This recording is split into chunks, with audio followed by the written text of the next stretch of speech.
أنا أتكلم مع ولد في إنستا وهو يظنني فتاة ولكنني ولد وأنا أضحك عليه، أنا وأصدقائي. سوف يأتي وقت ويسحرك هذا الولد بشخصيته، سوف يبهرك ويعجبك بشخصيته. هو الآن يضحكك وما يقوم به يجعلك تبتسم، لكن سيبدأ يسحرك بشخصيته، ستبدأ تتعلق به وستخبره بحقيقة أنك ولد وهو متعلق بك وأنت متعلق به.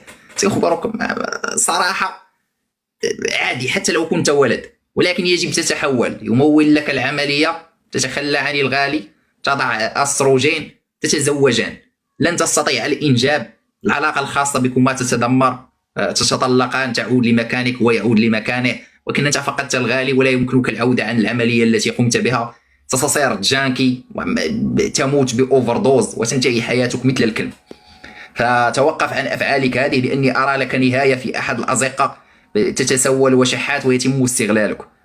أنا آسف لك، هذا ما أراه سيحصل لك و100%.